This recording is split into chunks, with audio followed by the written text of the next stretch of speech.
Welcome back to my channel. मैं हूं गौरव और आज हम लोग बात करने जा रहे हैं क्लास 11th अकाउंटेंसी का जो चैप्टर 3 है अकाउंटिंग प्रिंसिपल्स, उसका पार्ट 2। लास्ट क्लास में हमने इसका पार्ट 1 किया था। आज हम लोग इसके पार्ट 2 में जो अदर कंसेप्ट्स हैं उनको हम लोग डिस्कस करेंगे। ओके, तो चलिए फर्स्ट क्या है, बिजनेस एंटिटी कंसेप्ट। जैसा कि हम लोगों ने एसेट्स वाले वीडियो में हमने उसमें डिस्कस किया था, बिजनेस एंटिटी कंसेप्ट क्या होता है। बिजनेस और ऑनर इन दोनों की अपनी सेपरेट एंटिटी होती है। बिजनेस अलग और ऑनर अलग। बिजनेस के एसेट्स, बिजनेस के लायबिलिटीज और ऑनर के एसेट्स और ऑनर की लायबिलिटीज, उनको एक दूसरे से कोई लेना देना नहीं है। मतलब आप जो अपने फर्म की जो अकाउंटिंग बुक है उसमें ऑनर की किसी भी लायबिलिटी या ऑनर के घर जमीन संपत्ति का कोई चर्चा, कोई विवरण उसमें नहीं करते हैं। तो वैसे ही जो बिजनेस की जो जितने भी एसेट्स होते हैं या बिजनेस की जो लायबिलिटी होती है उसको ऑनर के लायबिलिटी से कोई लेना देना नहीं है। इसे एक एग्जांपल से समझ सकते हैं। जैसे आप ऑनर अगर अपने खुद का लाइफ इंश्योरेंस अगर प्रीमियम पे कर रहा है तो वो उसकी खुद का खर्च है, उसको बिजनेस से कोई लेना देना नहीं है। तो उसके खुद के जो प्रीमियम पे किए गए हैं उसको हम लोग बिजनेस के फर्म के अकाउंटिंग बुक में नहीं लिखते हैं। जबकि फर्म का जो खुद का इंश्योरेंस होता है, जनरल इंश्योरेंस, अगर फर्म के सारे स्टॉक का अगर इंश्योरेंस कराया गया है और उसका प्रीमियम दिया जा रहा है तो वो फर्म का खर्चा है, तो उसको बिजनेस के अकाउंटिंग में हम लोग मेंशन करेंगे, है ना। फर्म में जितने भी बिजनेस में, दुकान में जितने भी लोग काम कर रहे हैं उनको अगर सैलरी दी जाती है तो वो फर्म का खर्चा है, तो वो बिजनेस के अकाउंट में शो होगा अकाउंटिंग में एक्सपेंसेस के तौर पे। लेकिन ओनर के घर पे जो स्टाफ काम कर रहा है उसकी सैलरी जो दी जाएगी वो ऑनर के जेब से दी जाएगी। बिजनेस के अकाउंटिंग बुक में उसका मेंशन नहीं किया जाएगा, उस खर्च को बिजनेस के खर्च में नहीं जोड़ा जाएगा। ठीक है, चलिए सेकंड है money measurement concept. Money measurement concept क्या कहता है कि फर्म के अकाउंटिंग बुक में हम उन्हीं चीजों को मेंशन करेंगे जिनको पैसे के तौर पे मेजर किया जा सकता है। ऐसे चीजों को हम लोग नहीं लिख सकते हैं जिनको पैसे के तौर पे मेजर ही नहीं किया सकता है। जैसे अगर आपके फर्म में जो भी स्टाफ है उनकी क्वालिटी, स्किल एनहेंस हो रही है तो आप उसको अपने बुक में मेंशन नहीं कर सकते हैं, है ना। ये आज अपना मैनेजर है आपके फर्म का, वो अपने घर में झगड़ा करके आया है, उसका मूड ठीक नहीं है, उसकी वजह से आज का अगर सेल अगर इफेक्ट हो रहा है तो आप उसको अपने अकाउंटिंग बुक में नहीं शो कर सकते हैं। किसी की अच्छाई, किसी की बुराई, कुछ स्टाफ में कुछ झगड़े हो जाना या फिर कि फर्म में स्ट्राइक हो जाना, कंपनी में स्ट्राइक हो जाना, उसकी वजह से सेल इफेक्ट होना, तो आप इन चीजों को पैसे के तौर पे मेजर नहीं कर सकते हैं, तो उनको अकाउंटिंग बुक में लिखेंगे भी नहीं। अकाउंटिंग बुक में सिर्फ उन्हीं चीजों को लिखा जाता है जिनको पैसे के तौर पे मेजर किया जा सके। जैसे आपने कितने का सामान बेचा, कितनी आपने सैलरी दी, रेंट दिया, तो जिनको पैसे के तौर पे मेजर किया जा सकता है हम सिर्फ उन्हीं चीजों को अकाउंटिंग बुक में मेंशन करेंगे। अकाउंटिंग पीरियड कंसेप्ट क्या कहता है कि जितने भी बिजनेस हैं सभी को अपना एक अकाउंटिंग पीरियड तय करना होता है। अकाउंटिंग पीरियड क्या होता है, चूंकि हम लोगों ने लास्ट क्लास में भी पढ़ा है, बिजनेस की जो सबसे पहले जो फंडामेंटल अकाउंटिंग प्रिंसिपल है वो क्या कहता है कि बिजनेस गोइंग कंसर्न कंसेप्ट के बेसिस पे होनी चाहिए। यानी कि जो बिजनेस है उसका कभी एंड ही नहीं होगा, वो तो सालों साल चलता रहेगा, कई साल तक चलता रहेगा। तो जब तक बिजनेस के अकाउंट्स को क्लोज नहीं किया जाएगा, सारे चीजों का हिसाब किताब फाइनली जितने स्टॉक जहां से शुरू हुए थे और आज फाइनली जाकर के उसको जब तक बुक्स को क्लोज नहीं किया जाएगा तब तक ये बताना संभव नहीं है कि एक फर्म एक जितने भी जो भी पीरियड है उस दरमियान में कितने प्रॉफिट हुए हैं, लॉस हुए हैं या उनका फाइनेंशियल पोजीशन क्या रहा है, ये बताना संभव नहीं है। तो इसके लिए जरूरी है कि एक आप टाइम फ्रेम बनाया जाए जिसके अंदर में जितने भी एक्टिविटी हुई है उसमें पता चल सके क्या प्रॉफिट है, लॉस है, क्या पोजीशन है, फाइनेंशियल पोजीशन। तो इसके लिए हर कंपनी को अपना एक अकाउंटिंग पीरियड तय कराया गया है। आपको अकाउंटिंग पीरियड बनाना होगा, अकाउंटिंग पीरियड तय किया गया है। तो अपने इंडिया में जो फाइनेंशियल ईयर है हम लोगों का 1 अप्रैल टू 31 मार्च, है ना। अपने इंडिया में जो फाइनेंशियल ईयर क्या है ये ऑब्जेक्टिव में पूछा जाता है। फाइनेंशियल ईयर क्या है अपने इंडिया में 1 अप्रैल टू 31 मार्च, ये अपना फाइनेंशियल पीरियड है। तो अभी पहले क्या था कि जो कंपनी है वो कैलेंडर ईयर में भी अपना अकाउंटिंग ईयर रखते थे, लेकिन अब क्या हो गया है, इनकम टैक्स का नया टैक्स अमेंडमेंट लॉ आया है जिसके बेसिस पे सभी कंपनी के लिए कंपलसरी कर दिया गया है कि उनका अकाउंटिंग पीरियड फाइनेंशियल ईयर ही होना चाहिए। तो जितनी भी फर्म है, जितनी भी कंपनी है, सभी को अपना साल के अंत में अपना फाइनेंशियल पोजीशन और फाइनेंशियल स्टेटमेंट बनाना होता है। जो कंपनी जिनकी स्टॉक, जिनके शेयर्स लिस्टेड हैं स्टॉक मार्केट में, उनके लिए ये कंपलसरी है कि वो अपना फाइनेंशियल स्टेटमेंट या रिपोर्ट हर 3-3 महीने पे क्वार्टरली रिपोर्ट उनको बनाना होता है। तो उनके लिए बहुत बड़ी बात नहीं होती। बड़ी कंपनी है तो उनका एक सेक्शन ही होता है, अकाउंट सेक्शन, जिनका काम ही होता है हमेशा अकाउंट्स को अपडेट करके रखना, अकाउंट्स रिपोर्ट तैयार करना। लेकिन नॉर्मली जितने भी अदर बिजनेस है, सभी के लिए कंपलसरी है कि वो एक साल के दरमियान में फाइनेंशियल ईयर जो है उसके दरमियान में जितने भी एक्टिविटीज हुई है फर्म के, उसमें ये पता करना कि फाइनली फर्म को क्या प्रॉफिट है, लॉस है, या फर्म के पोजीशन क्या है, फाइनेंशियल पोजीशन, ये पता करने के लिए एक अकाउंटिंग पीरियड का होना जरूरी है। हिस्टोरिकल कॉस्ट कंसेप्ट क्या होता है? इसमें अपने फर्म में जितने भी एसेट्स होते हैं, जो भी फिक्स्ड एसेट्स होते हैं, तो उसमें क्या कहा जाता है कि जो भी आप बैलेंस शीट में एसेट्स का अमाउंट मेंशन कर रहे हैं, वो अमाउंट जिस अमाउंट पर उसको परचेज किया गया था, जब बिजनेस स्टार्ट हो रहा था या जब भी एसेट्स परचेज हुआ है, तो जिस रेट पर, जिस कॉस्ट पर वो परचेज हुआ है, अपने बैलेंस शीट्स के एसेट्स में उसी रेट को मेंशन किया जाए, ना कि आज के करेंट जो वैल्यू है या मार्केट वैल्यू है, उस आज के मार्केट वैल्यू को उसमें मेंशन हम लोग नहीं करेंगे। हम लोग उसी कॉस्ट को मेंशन करेंगे, उसी अमाउंट को मेंशन करेंगे जिस वक्त वो परचेज किया गया था। तो ये पास्ट के अमाउंट से रिलेटेड है, इसलिए इसका नाम हिस्टोरिकल कॉस्ट कंसेप्ट दिया गया है। जैसे कि कोई मशीनरी अगर परचेज हुई थी 1 लाख की, आप इसे ऐसे समझिए कि कोई मशीनरी अगर परचेज हुई थी 1 लाख रुपए की तभी 5 साल पहले, और आज उसी मशीनरी का वैल्यू मार्केट में 1,40,000 रुपए है, तो आज के बैलेंस शीट में एसेट्स में हम लोग आज का मार्केट वैल्यू नहीं लिखेंगे। हम लोग जिस रेट पर परचेज हुआ था, हम लोग उसी कॉस्ट पे उस एसेट्स को हम लोग बैलेंस शीट में मेंशन करेंगे। ठीक है, आइए अब आते हैं ड्यूल एस्पेक्ट कॉन्सेप्ट। ये क्या कहता है कि कोई भी ट्रांजैक्शन होगा, उसके 2 इफेक्ट होंगे। ठीक है, ये जनरली सभी लोग जानते हैं कि कुछ पाने के लिए कुछ खोना पड़ता है, कुछ आता है तो कुछ जाता है। यही सेम प्रिंसिपल, यही सेम कंसेप्ट अकाउंट्स में भी काम करता है। कोई भी ट्रांजैक्शन होगा, कोई भी लेन देन होगा, वो 2 अकाउंट को, 2 अलग अलग चीजों को इफेक्ट करता है। जैसे अगर अगर अगर मैं ये पेन खरीदने के लिए मार्केट में जाऊं, तो क्या होता है, इसका अगर कॉस्टिंग 10 रुपए का है, तो मैं मार्केट से ये पेन खरीदा, तो ये पेन मेरे पास आया, इसके एवज में मैंने दुकानदार को 10 रुपए दिया, तो मेरे पास पेन आया तो पैसा गया। तो 2 चीजों में एक ट्रांजेक्शन हुआ, एक ट्रांजेक्शन में 2 अकाउंट इफेक्टेड हुआ। क्या क्या? पेन का स्टॉक मेरा बढ़ गया और कैश का जो अमाउंट था वो घट गया। तो कोई भी ट्रांजेक्शन होगा उसका 2 इफेक्ट होगा।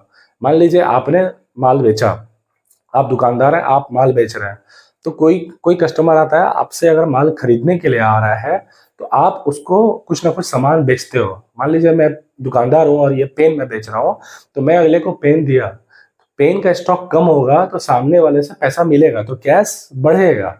तो हर हमेशा कोई भी ट्रांजेक्शन होता है उसके 2 एस्पेक्ट होते हैं, वो 2 अकाउंट को इफेक्ट करता है।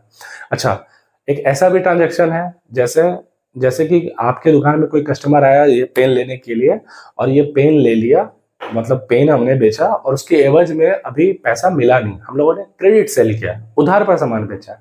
तो अब आप बताइए कि क्या 2 अकाउंट, कौन से 2 अकाउंट इफेक्टेड हुए? एक पेन हमने बेचा और उसके एवज में कोई पैसा नहीं मिला, तो कौन से 2 अकाउंट इफेक्टेड हुए? इसमें भी 2 अकाउंट इफेक्टेड होते हैं। जब आप क्रेडिट पे माल बेचते हैं तो आपका वो देनदार खड़ा होता है, डेटर्स होता है। तो एक तरीके से ये पेन का स्टॉक कम होगा तो डेटर्स, आपके देनदार का जो अमाउंट है वो बढ़ जाएगा। चलिए नेक्स्ट देखते हैं, रेवेन्यू रिकॉग्निशन कंसेप्ट, है ना। ये क्या कहता है कि रेवेन्यू को रिकॉग्नाइज करिए, रेवेन्यू को रिकॉग्नाइज करिए कि जो रेवेन्यू है वो किस फाइनेंशियल ईयर का है ना। जैसे जो भी रेवेन्यू है, ये हम लोगों ने पहले भी डिस्कस किया था, जो रेवेन्यू जिस फाइनेंशियल ईयर का होगा उसको उसी फाइनेंशियल ईयर में हम लोग शो करेंगे। ऐसा नहीं कि इस फाइनेंशियल ईयर का है और उसका पैसा नेक्स्ट फाइनेंशियल ईयर में मिल रहा है तो हम उसको नेक्स्ट फाइनेंशियल ईयर में दिखाएंगे, ऐसा नहीं करेंगे। जैसे मान लीजिए कि अगर हम लोग फर्नीचर का शॉप चला रहे हैं, ठीक है, और एक ऑर्डर आता है जिसमें 10 सोफा सेट का ऑर्डर हमें आता है, जिसका एडवांस कोई कस्टमर दे करके गया है जनवरी में, ठीक है, 10 सोफा सेट्स का अगर मान लीजिए ऑर्डर मिला है और जनवरी में हमें ऑर्डर मिला है, जनवरी में वो कुछ पैसा एडवांस दे करके चला जाता है, इसको हम लोगों ने डिलीवर किया फरवरी में, यानी कि माल बना करके हमने इसकी डिलीवरी कर दी फरवरी में, बट इसका जो पेमेंट है वो आ रहा है हमें 1 अप्रैल को। ठीक है, जैसा कि हमें पता है कि हम सभी लोगों का जो फाइनेंशियल ईयर है, अकाउंटिंग पीरियड क्या होता है हम लोगों का, जो फाइनेंशियल ईयर है, यानी कि 31 मार्च को इस साल का अकाउंट क्लोज हो जाएगा। 31 मार्च को हम लोग ये क्लियर कर देंगे कि भाई इस साल का प्रॉफिट एंड लॉस क्या था। अगर 31 मार्च को हमारा अकाउंट क्लोज हो रहा है और पेमेंट इसका अगर 1 अप्रैल में आ रहा है, यानी कि नेक्स्ट फाइनेंशियल ईयर में आ रहा है, तो ऐसे में हम लोग क्या करेंगे, ऐसे में हम लोग इस यहाँ पर जो पैसा पेमेंट हो रहा है ये भले ही नेक्स्ट फाइनेंशियल ईयर में हो रहा है, लेकिन ये जो बेनिफिट है, ये जो रेवेन्यू है वो इस फाइनेंशियल ईयर का है, तो उसको इसी दिन, जिस दिन हम लोगों ने माल डिलीवरी किया है, हम लोग अगर कोई सर्विस दे रहे हैं तो जिस दिन सर्विस रेंडर हो रहा है या जिस दिन माल डिलीवर हो रहा है, जिस दिन हम लोगों ने माल बेचा, हम लोग उसी दिन ये जो रेवेन्यू है इसको ड्यू कर देते हैं।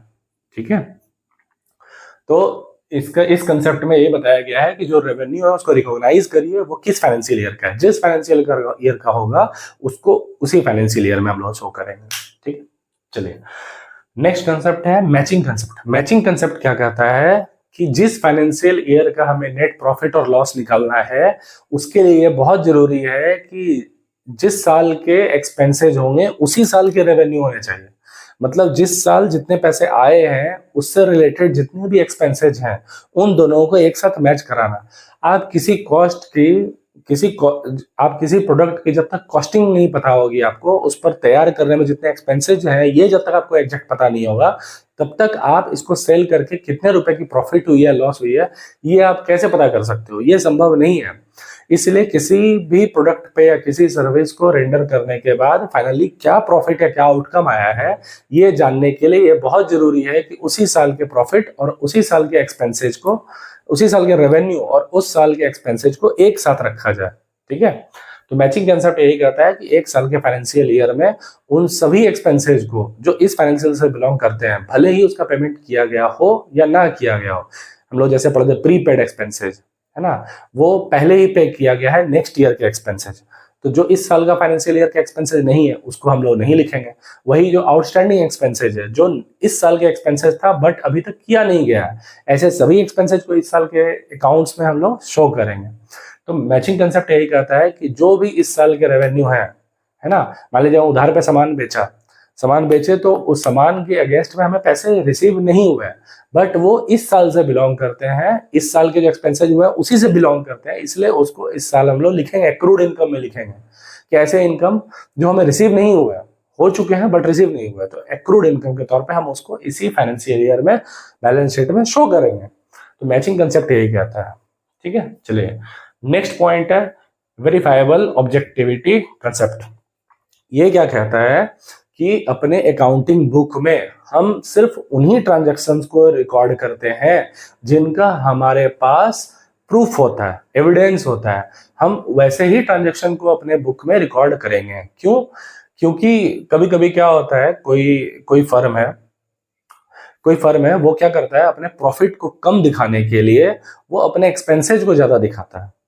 आप समझ रहे हो, अगर खर्चे ज्यादा होंगे तो ऑब्वियसली प्रॉफिट कम होगा, और अगर फर्म की प्रॉफिट कम होगी तो फर्म को प्रॉफिट पर टैक्स कम देना पड़ेगा। अगर फर्म का इनकम ही कम होगा तो टैक्स भी कम देना पड़ेगा, इनकम ज्यादा शो होगा तो टैक्स भी ज्यादा शो करना पड़ेगा। तो बहुत सारे फर्म जानबूझ करके ये करते हैं कि वो अपने एक्सपेंसेज को ज्यादा बढ़ा करके दिखाते हैं ताकि उन्हें टैक्स कम देना पड़े। तो इसके लिए क्या करते हैं, वो मान लीजिए किसी कंपनी में 10 इंप्लॉइज हैं तो वो क्या करेंगे, 20 इंप्लॉय दिखा करके सैलरी बनाएंगे। 10 इंप्लॉय को 10-10 हजार रुपए के हिसाब से अगर वो 1 लाख रुपए पे कर रहे हैं तो वो क्या करेंगे, 20 इंप्लॉय दिखाएंगे स्टाफ स्ट्रेंथ, और 20 के हिसाब से 10-10 करके 2 लाख रुपए का वो सैलरी दिखाएंगे। तो 1 लाख रुपए जो एक्स्ट्रा एक्सपेंसेस बढ़ गया वो क्या हो गया, उनके प्रॉफिट को कम कर देगा। या ऐसा भी होता है कि एक स्टाफ को सैलरी 10,000 रुपए दे रहे हैं तो फर्म क्या करेगी, उसको 20,000 रुपए करके दिखाएगी। तो ये बहुत जरूरी है कि कोई भी फर्म अपने अंदर में कोई भी अपने अकाउंटिंग बुक में कोई भी ट्रांजैक्शन रिकॉर्ड करे, इसके लिए कुछ एविडेंस होना चाहिए। जैसे अगर आप सेल कर रहे हो तो सेल इनवॉइस आप देते हो, है ना, सेल स्लिप देते हो आप, या फिर आप कुछ अगर परचेज करते हो तो परचेज इनवॉइस आपको मिलता है, आप अपने दुकान के लिए कुछ माल लेके आते हो तो परचेज इनवॉइस मिलता है, आप अपने एम्प्लॉयज को सैलरी पे कर रहे हो तो आप पे स्लिप है ना, पे स्लिप आप उनका रिकॉर्ड के तौर पे रख सकते हो कि आप उनको बाइफरकेट करके दिखाना होता है कि आप किस किस हेड पे कितनी सैलरी आप पे कर रहे हो, तो उनका जो भी जो अटेंडेंस है, एब्सेंटी स्टेटमेंट है, तो ये सारी चीजों का उनके पास वेरीफाई करने के लिए रिकॉर्ड होना चाहिए, एविडेंस होना चाहिए। आप सिर्फ उन्हीं ट्रांजैक्शन को अपने बुक में रिकॉर्ड कर सकते हो जिनको वेरीफाई किया जा सके, जिनके रिकॉर्ड आपके पास अवेलेबल हो। ठीक है, तो ये है अकाउंटिंग प्रिंसिपल्स में जो फंडामेंटल अकाउंटिंग प्रिंसिपल थे उनको हम लोगों ने लास्ट क्लास में डिस्कस किया था। ये कुछ अदर अकाउंटिंग प्रिंसिपल है जो इंपॉर्टेंट थे, उनको हमने कराया। चलिए अब हम लोग बात करते हैं अकाउंटिंग कन्वेंशन पे। अकाउंटिंग कन्वेंशंस क्या होते हैं, ठीक क्या होता है। जिस तरह से हम लोगों ने अकाउंटिंग कंसेप्ट्स पढ़े हैं प्रिंसिपल्स, वैसे ही अकाउंटिंग कन्वेंशंस होते हैं, बट ये इनसे थोड़े लेस इंपॉर्टेंट होते हैं। क्यों? क्योंकि इनकी लीगल एंटिटी होती है। जितने भी अकाउंटिंग प्रिंसिपल्स बनाए गए हैं ये लीगली वैलिड है, लेकिन ये जो कन्वेंशंस हैं ये कोई कानूनी रूप से ये तौर तरीके नहीं बनाए गए हैं। ये कन्वेंशंस क्या है, एक तरह से कन्वेंशंस क्या होता है, प्रैक्टिस है, कस्टम है, हैबिट है ना।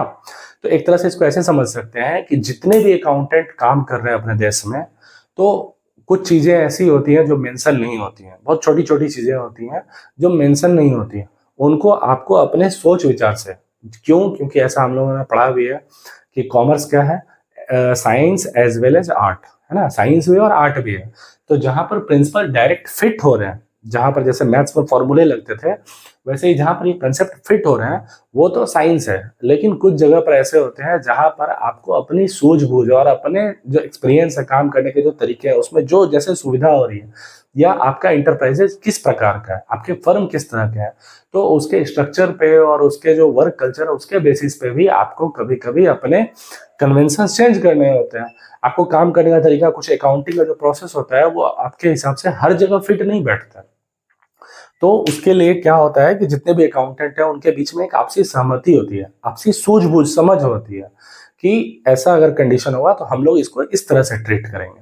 तो एक कंपनी ऐसे करती है तो बाकी में भी जितने अकाउंटेंट हैं वो भी उसको उसी तरह से फॉलो करते चले जाते हैं। ठीक है, तो ये कन्वेंशंस क्या होते हैं, बेसिकली ये एक कस्टम्स है, ट्रेडिशंस है जो अकाउंटेंट, जितने भी अकाउंटेंट काम कर रहे हैं उनके बीच में बना है। ठीक है, और ये ऐसे एग्रीमेंट है जो आपस में समझौता है, सारे लोग समझते हैं और उसी के बेसिस पर अपने अकाउंटिंग को फॉलो करते हैं। अकाउंटिंग के प्रोसेस को इसी बेसिस पे किया जाता है। ठीक है, चलिए फर्स्ट क्या है, convention of full disclosure. Convention of full disclosure क्या बताता है कि अगर फर्म में कुछ भी चीजें मेंशन किया, चाहे एसेट्स हो या लायबिलिटी हो, तो हम लोग जैसा अभी पढ़े कि जैसे हिस्टोरिकल कॉस्ट कंसेप्ट के बेसिस पे हम लोग एसेट्स का अमाउंट, उसका जो वैल्यूएशन है वो हिस्टोरिकल कॉस्ट कंसेप्ट के बेसिस पे जिस वक्त एसेट्स परचेज किया गया था उस वक्त उसके लिए क्या पे किया गया था, जितने रुपए में उसको परचेज किया गया। आज भी एसेट्स के बैलेंस शीट में हम लोग एसेट्स के वैल्यूएशन को जिस वक्त परचेज किया था उसका हिस्टोरिकल कॉस्ट के बेसिस पे उसको लिखते हैं। जबकि 20 साल पहले, 25 साल पहले कोई एसेट्स परचेज किया गया था, उसके और आज के वैल्यूएशन में जमीन आसमान का फर्क है। तो जब आपका कोई इन्वेस्टर के पास अगर आपके अकाउंट्स जा रहा है तो आपका इन्वेस्टर आपके फर्म को कैसे जानेगा कि आपके फर्म की एक्चुअल पोजीशन क्या है। तो इसके लिए ये जरूरी है कि आपके जितने भी एसेट्स हैं या जो लायबिलिटीज हैं उनका अभी एट प्रेजेंट में मार्केट वैल्यू क्या है ये दिखाना होगा। तो जैसे कोई लैंड है या कोई मशीनरी आपके पास मान लीजिए 20 लाख रुपए का, बुक के अकॉर्डिंग 20 लाख रुपए का है, लेकिन अभी के एट प्रेजेंट में उसका वैल्यूएशन 1 करोड़ का है। तो आपको ये बैलेंस शीट में तो आप वही दिखाइएगा, उसके नीचे फुट नोट में आपको ये मेंशन करना हो कि जो चीजें वहां दिख रही हैं बट उनका अभी एक्चुअल मार्केट वैल्यू है वो इतना है। तो आपको जो भी आपके एसेट्स है, लायबिलिटीज है, उनका फुल डिस्क्लोजर है ना, वो आप अभी आपको अकाउंट में दिखाना है और आपको बैलेंस शीट के नीचे फुट नोट के तौर पे आप उसको मेंशन करते हैं। तो कन्वेंशन ऑफ फुल डिस्क्लोजर ये बताता है कि आपके बिजनेस का जो एक्चुअल में जो भी पोजीशन है उसमें आप कुछ भी छिपाइए नहीं, आपके जो एक्चुअल पोजीशन है फर्म का वो आप उसको फुट नोट के तौर पे मेंशन करिए।